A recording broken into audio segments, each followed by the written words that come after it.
Okay, ang totoo, ito yung second time na i-shoot ko yung review dito sa Blackview Fort 5. Ang reason ay mali yung nasabi kong presyo dun sa unang shoot dahil ang chinek ko yung website nila. 18,300 pesos yung price ng Blackview Fort 5 sa kanilang website. Pero turns out, meron pala sa Lazada at yung sinend mismo ng Blackview sa akin na link na hindi ko agad napansin, ang presyo na lang nito ngayon sa Lazada ay 13,999 pesos. Plus, meron pang pinadala na 500 pesos na voucher ang Blackview. So, magiging 13,499 na lang hanggang May 31. So, April 13 pa lang ngayon. So, mahigit isang buwan pa po ang natitira sa atin para ma-avail natin yung 500 pesos na discount dito sa Blackview Fort 5. So, mas maganda kung magustuhan nyo man itong phone na ito, samantalahin nyo na habang available pa yung voucher na yun kasi 500 pesos din yun. So, ano yung mga natuklasan ko dito sa paggamit sa phone na ito? Pero bago yan, unboxing muna tayo. So, ito yung box ng Blackview Fort 5. So, obviously, na gamit ko na at nailabas ko na yung phone. Ang isa lang sa napansin ko, yung box kasi ng Blackview Fort 5, nakalagay ng picture ng mismong phone. Sana, siguro nakitipid din sila, pero sana, kung ano yung kulay ng Fort 5 na napili mo, yun din sana yung nandito. Wala lang, na ano ko lang. Kasi sa ibang mga brands, ganun yung ginagawa nila. Meron tayong 256 gig na text dito para sa kanya internal storage, 48GB na RAM dahil yan sa 36GB additional virtual RAM, pero in reality 12GB lang po talaga. So, ano pang kasama sa box maliban sa phone? Meron tayo ditong syempre documentations, meron tayo ditong panundot ng SIM tray niya. Pero yung SIM tray kasi nitong Fort 5, hindi na talaga kailangan ng SIM ejector. Ito, talagang panundot lang siya. Kung maikli man ng kuko natin, gamitin natin yan. Pero, yung mga usual na kuko, kayang-kaya na, oh. Ayan. Ganyan lang siya. Okay? Meron pa tayo ditong USB-C to USB-C. C to C cable. Tapos, ito yung ating 33 watts na charging brick. Ayan, USB-C siya. Pero alam niyo sa panahon ngayon, dahil syempre, lalo na ngayong bakasyon, di ba? Gusto natin na magdala ng charging cable na hindi madaling madumihan, hindi madaling mapunit or maputol kasi nga nagka-travel tayo, gusto natin isiksik lang basta-basta sa bag yung ating charging cable, 'di ba? So kung gagamitin natin ay yung puti na cable na kasama dun sa binili nating phone, kagaya na lang dito sa Blackview Fort 5, ang mangyayari diyan, madali yang magkaka-stain, maninilaw o kaya mapuputol ganyan. So may ginagamit akong charging cable ngayon na braided. Mamaya papakita ko pa sa inyo. So, focus muna tayo dito sa phone. So, kagaya ng sinabi ko kanina, pangalawang shoot ko to. So, share ko pa rin sa inyo mga natuklasan ko. Pero, medyo nagbago ng kaunti yung tingin ko dito sa phone nito dahil doon sa 13,999 na presyo. Kasi yung 18,300 na presyo nitong Blackview Fort 5 sa kanilang website. Medyo funny talaga yung dating. Lalo na kung i-consider natin yung chipset na inilagay nila dito, ganyan, yung camera. Medyo medyo off yung price na yun. Pero dahil 13,999 or 13,499, kung ma-avail man natin yung discount, meron tayong kaya nang i-justify dito sa phone na to. So, unahin natin yung design. Makikita ninyo na may pagka-gaming yung vibe ng kanyang design, pero hindi naman gaming phone itong Fort 5. So, di ko alam kung bakit ganun yung naging decision dito. Siguro para makaagaw talaga ng pansin ng karamihan sa atin. Kasi marami sa atin yung gustong-gusto ng ganitong design. Pero in fairness, kahit hindi natin masasabi na original yung design ng likod nitong Fort 5, matte finish siya, so hindi siya kapitin ng smudges, ng dumi, ganyan, lalo na kung dadalhin natin to outdoor kasi nga rugged phone to, hindi tayo mag-aalala na madali itong magagasgasan o kaya makakapitan ng dumi. Pero itong nakikita nyo yung design ngayon ng Fort 5, para sa akin para siyang Nubia Neo 2 na itsura. So parang in-invert lang nila yung design, binago ng kaunti. Ganito na. Tapos kung titingnan nga natin yung official wallpaper nila para dito sa phone na to, sa kanilang website, parang may pagka-Bumblebee yung itsura. Pero hindi talaga si Bumblebee yun. Parang inedit din nila ng kaunti. Napansin ko lang kasi talagang gusto nilang makakot ng attention, no, para dito sa phone na to. So, ano kayong ipagmamalaki nila dito? Mamaya malalaman nyo. Kagaya ni pinakita ko sa inyo kanina, yung SIM tray po nitong Blackview Fort 5, maliban sa madaling tanggalin, meron siyang expandable storage. So, meron tayong dito, micro SD card slot or dual SIM. So, hybrid po siya. So, depende na lang sa atin kung gusto natin magsalpak dito ng micro SD card. And according to Blackview hanggang 2 terabytes po yung kayang i-handle na micro SD card nitong Fort 5. Tapos kapag tingnan natin itong left side, meron tayong makikita additional button dito. Ang tawag nila dito ay auxiliary button or side key button. So kapag pumunta tayo sa settings, side key function, so meron tayong one click action, double click, tsaka long press. So tatlong action yung pwede nating iset dito sa isang button na to. So malaking tulong po siya. For example, pwede nating iset na double click para sa screenshot. Yan, pwede ring one click para ma-on natin yung flashlight. Napaka-useful nun. O kaya, triple press or long press, para sa iba pang action. So, napaka-useful ng button na to. At yung nakikita yung design dito sa likod, hindi lang siya basta design, may LED effect po yan. Kapag pumunta tayo dito sa customization settings, meron tayong makikitang ambient light. So, kapag in-open natin yan, pwede nating ma-customize yung ambient light dito sa may likod niya. So, sa ngayon, naka-enable siya kagaya na makikita nyo. Pwede rin nating iset yung specific time kung kailan lang siya ma-activate. Pwede rin natin siya magamit sa mga notifications, ganyan. So, lahat yan, no? Naka-enable siya. So, try natin, pindutin natin itong charging light effect. Ayan siya, oh. Yan, ganyan siya. Okay? So, naka-on siya. Pero, ito yung glitch or bug na nakita ko. Pero, kapag nilock natin, hindi na siya umiilaw. Okay? So, again, isang error yon. Tapos, naka-charging or naka-on yung effect niya sa charging. Pero, kapag sinaksak na natin siya sa charger, ayan o. Diba? Umiilaw. Pero kapag nilock natin, wala na. So, kailangan naka-on lang yung display niya para ma-activate siya. Medyo useless, no? Hindi ko rin masabi ba't ganun yung behavior ng light effect na to sa likod. So, malamang sa malamang, yun ay isang bug talaga. Sana ma-fix pa nila sa mga susunod na software update. Kasi sayang naman, isang magandang feature din sana ng phone na to. At dahil rugged phone itong Fort 5, meron tong MIL STD810H na rating IP68, IP69K. So, kahit malublob natin to sa tubig, kahit na malagay natin to sa mainit or malamig na temperature, wala po tayong magiging problem dito sa phone na to. At meron pa nga tong underwater mode para magamit pa rin natin yung display. Pati na rin yung camera niya underwater. So, pwede natin siyang gamitin as action camera based sa kiniklaim ng Blackview dito sa Fort 5. Pero syempre, at your own risk pa rin. Tapos, in fairness guys, sa speaker nitong Fort 5, meron yan dito sa ilalim. Single firing, pero guys, malakas talaga. Ang tawag nila dito ay 2 watts Smart K-Box speaker. So, akala ko, dual speaker siya kasi nung tinakpan ko to, may naririnig pa rin ako. Ganun kalakas na mayroon pa rin nagli-leak na sound na nanggagaling dito kahit na tinatakpan ko na siya. So, nasatisfy naman ako sa maximum volume ng kanyang speaker. Hindi rin naman sabog. Pero yun nga lang, para sa $39.99 na presyo, hindi ko pa rin ma-justify na isang speaker lang yung meron tayo dito. Traditional naman or conventional yung kanyang fingerprint scanner at mabilis naman, isang dampi, makikita ninyo, ma-unlock naman. Tapos meron pa tong 5,000 mAh na battery capacity na capable sa 33 watts na fast charging. Plus, meron pa siyang 15 watts na wireless charging. At speaking of wireless charging, guys, hindi ko mapagana. Kasi kahit na may magnet yung gamitin ko, hindi dumidikit dito sa likod. So, walang magnet na part dito sa likod para maging eksakto talaga yung placement ng ating wireless charger. So, ang hirap gamitin ng wireless charging dito. Meron ako one time na dinikit kong ganyan, na-activate siya, tapos nung gumalaw lang ng kaunti, na-disconnect na siya. So, yung wireless charger or wireless charging feature dito sa Fort 5, hindi po ganun kadaling gamitin. So, baka hindi rin natin magamit. Pero ito pa yung malala.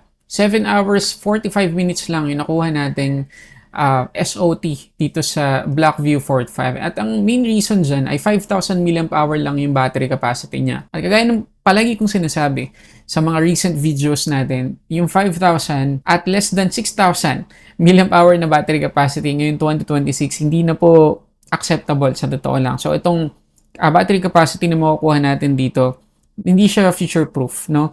Siguro ang reason kung bakit nila ginawang ganun lang kaliit yung capacity ay dahil gusto nilang maging ganito talaga kanipis itong Fort 5. At na-achieve naman nila kasi manipis, napaka-comfortable gamitin sa totoo lang. Hindi kagaya ng ibang mga rugged phone na ang laki ng battery capacity Pero ilang minuto lang, makakawit ka na talaga. Tapos ang kapal-kapal ng build quality.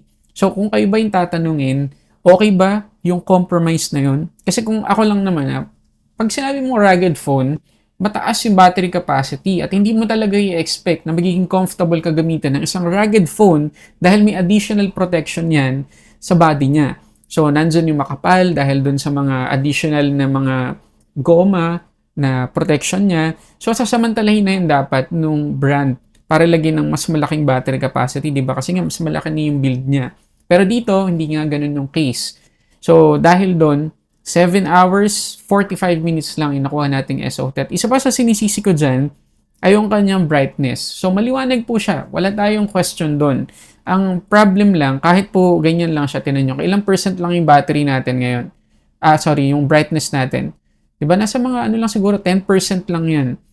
Pero kapag nilagay natin sa 50%, mas lalo siyang lumiwanag na parang max brightness na ng ibang mga phone.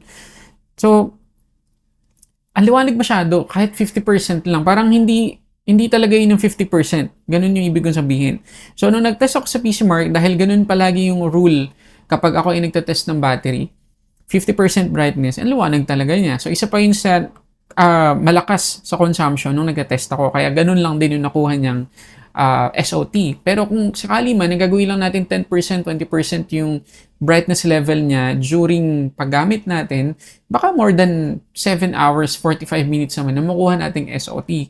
But then, hindi pa rin siya ganun ka-impressive, lalo na ngayong 2026, and especially, rugged phone po ito na gagamitin natin sa pagka-travel natin, sa camping natin, hindi po talaga acceptable yon. Pagdating naman sa kanyang charging, 7 to 100%, 1 hour, 28 minutes ko to na charge. At kagaya ng sinasabi ko kanina, speaking of charging, yung ginagamit ko pong cable ngayon na gusto kong maging standard na sa atin ngayon yung ganitong braided na cable na matibay siya talaga. Alam niyo yun, hindi niyo masyadong ingatan sa bag niyo, yung tupi-tupi lang na ganyan. Okay lang, di kayo mag-aalala. Ganyan na dapat yung mga cable na ginagamit natin para, alam niyo yun, makatipid tayo ng time sa pag-iingat dun sa cable natin. Siyempre, mas maganda pa rin iniingatan ng cable. Pero mas maganda kasi yung less worry tayo sa pag-aalaga sa cable natin. So, ito yun, ginagamit ko, braided siya. So, kahit na matiklop-tiklop, may matalas na bagay na dumikit dyan, hindi siya agad-agad susugatan, no? Tapos, hindi siya madaling mapuputol kasi nga braided, hindi rin madaling madudumihan kasi nga braided, tapos ganito yung kulay. Meron pa siyang reinforcement sa ulo niya, kita nyo. Hindi siya agad-agad nasisira ng tutupi. So, ito yung ganitong klase ng cable na yung ginagamit ko ngayon. So, sana ganun din yung gamitin ninyo. Anyway, doon tayo sa performance. At ito, isa to sa pinakamalaking factor kung bakit nung nalaman ko yung presyo niya, medyo funny talaga. So, naka-Doco S5 na tayo dito, out of the box, yung kanyang skin. Tapos, Android 16 yung ating operating system. Helio G100 yung ating chipset. 12GB na LPDDR4X at UFS 2.2 yung kanyang internal storage. At kaya yung sabi ko kanina, meron tayong memory expansion or virtual RAM dito. So, UFS naman yung kanyang internal storage, pero Helio G100 para sa taong 2026, tapos less or more than 10,000 pesos yung presyo, mag-iisip ka talaga, di ba? At usually, yun talaga yung nako-compromise sa mga ganitong klase ng phone, mga rugged phone, yung performance. Hindi talaga sila magbibigay ng sobrang gandang chipset. Yung talagang mga entry level lang na mga chipset yung aasahan natin. So, para lang magka-idea kayo kung bakit medyo disappointed ako sa kanyang chipset, tingnan nyo yung Antutu scores. So, ito yung nakuha natin kapag naka-off yung memory extension niya or yung kanyang virtual RAM. 609,789. Naging 607,227 naman nung ginamit na natin yung virtual RAM. So, wag yan gamitin kung hindi naman kailangan kasi 12GB naman na yan. Doon sa dalawang score na nakita natin, hindi talaga siya ganun kabilis. Saktong-sakto lang, magagawa naman natin yung mga kadalasang ginagawa natin like social media, YouTube, Netflix, lahat yan. Magagawa po natin dito sa phone na to. Pero para sa presyo niya kasi, more than ganitong score or performance yung asahan sana natin. Pero yung ibang mga brands, minsan, hindi ganun kataas yung chipset na ibibigay sa atin, pero babawi sila sa software support. Kumusta dito sa BlockView Fort 5. Wala pong dineclare ang BlockView kung gaano katagal at kahaba yung software support na ibibigay nila dito. Mga ganitong klase ng brand na hindi nagka-promise, baka 1 year or 2 years lang, max, yung maibigay sa atin na software support. At ang isang patunay dyan, tingnan nyo guys, yung Android security update, ano pa? December 5, 2025. Anong petsa na? April na ngayon, diba? So, medyo delayed talaga. Or, hindi natin sure kung madadagdagan pa yan. Ngayon, pagdating sa gaming, hindi naman to gaming phone. Kahit na mukha siyang gaming phone, hindi po siya gaming phone. Ulit-ulitin ko yan sa inyo. Pero kung sakali man, nagagamit na natin to sa mga casual gaming, hindi naman tayo, madi-disappoint. Kaya naman niya. Makapatakbo niya, halimbawa, Asphalt 9, mga ganyan, mga game na hindi ganun kabigat yung graphics. Kakayanin po nito. Pero ulitin ko, hindi natin to bibilin for gaming. So, kung sa mismong dock OS, well, okay naman, malinis naman siya. Meron siyang dock, parang ginagamit pa nga nila yung iPhone sa kanilang UI. Pero overall guys, malinis naman, napaka-snappy naman. Meron lang ilang mga bagay na napansin, parang hindi nila masyadong na proofread itong part na to. Halimbawa, punta tayo sa featured, sa may auxiliary function. So, mapapansin niyo yung spelling ng speaker cleaning. Double N yung cleaning. And sa huling pagkakaalam ko, isa lang po ang N sa cleaning. So, proof lang yan na hindi ganun ka pulido yung kanilang UI. Ngayon, pagdating naman sa display, meron tayo dito 6.78-inch IPS LCD 120Hz yung max refresh rate, 1080p resolution, 700 nits yung peak brightness. Okay naman, overall, pero yung mga viewing angles niya hindi ganun ka-consistent. Medyo nagbabago yung brightness niya kapag nasa gilid tayo. Meron ding yellowish tint na makikita dito sa may bandang ibaba kapag pure white yung naka-display. Pero yung mga ganitong content, di na natin yan mapapansin. Okay din naman yung kanyang color reproduction, di naman bluish, di rin naman yellowish. So, okay naman. Yun nga lang, hindi immersive yung viewing natin kasi nga ang kapal ng bezels niya. At yung pinagmamalaki ng BlackView dito sa kanilang Fort 5 ay yung night vision capability nito. So, pag-usapan natin ng camera. So, meron tayo ditong 108 megapixels na main camera na Samsung ISOCELL HM6 yung sensor at 13 megapixels na night vision. Yung selfie camera naman, 50 megapixels na Samsung ISOCELL JN1 yung sensor. So, kagaya na makikita nyo dito sa gilid ko, yung night vision niya, walang autofocus. So, kung ano yung nakita natin sa normal camera, hindi po magiging ganun ka-sharp yung kuha sa night vision camera. Well, yung night vision, sa totoo lang, gagamitin natin yan sa mga worst case scenario lang. Bawa, nagka-camping tayo, o kaya biglang nag-brown out. Gusto nating makita yung paligid, wala tayong flashlight na mabubuksan. But hindi mo nalang buksan yung flashlight ng phone mo, diba? Pero kung ganun man yung situation, wala kang flashlight, or madilim talaga sa paligid, pitch black, hindi makatulong yung flashlight, yung night vision camera nitong Fort 5, malaking tulong. Pero yun nga, hindi siya ganun ka-sharp. Kaya kailangan nyo lang pong tandaan yun. Kahit sa mga photos, side by side, hindi po sharp yung night vision niya. Pero, malaking tulong. So, overall, kahit pa yung selfie camera nitong Fort 5, yung normal camera pinag-uusapan na natin ngayon, hindi nakakawaw, hindi impressive, hindi siya mukhang 13,999 yung presyo. Mukhang 6,000 or even 5,000 yung quality. So kahit na malaki yung number niya, on paper, 108 megapixels, hindi natin na-expect na sobrang sharp, sobrang clear at detailed ng quality. So, entry level talaga. At kahit itong selfie camera, hindi rin makakatulong para ma-justify talaga yung presyo ng phone na to. Kasi kita nyo, maliban sa full HD lang, yung pwede niyang ma-record na sagad dito sa selfie camera, hindi din ganun kaganda yung quality. Makikita ninyo. Although, maraming information na re-record, maraming details, pero not enough talaga para masabi natin na okay yung quality. Pero remember, 50 megapixels na to ha. Kayo guys, ano masasabi niyo? So, yun na guys, yung mga gusto kong i-share tungkol dito sa BlackView Fort 5. Ano masasabi niyo sa phone na to? Maganda siya. Pagdating sa design, pero yung overall na performance niya, hindi ako na-impress. Pero kung kayo tatanungin, comment lang kayo dyan kung anong masasabi niyo dito sa phone na to. At kahit na hindi na siya 18,300 pesos, no, sa Lazada, 13,999 or 13,499 gamit yung discount voucher, masasabi niyo ba, ma-justify niyo ba yung value na makukuha niyo dito sa phone na to? Comment kayo dyan. So, sana nakatulong tong video na to para makapag-decide kayo kung ito na ba yung next phone or rugged phone na bibili ninyo. So, yun muna guys, maraming salamat sa panonood para sa samot-saring unboxing and reviews. This is Sulit Tech Reviews.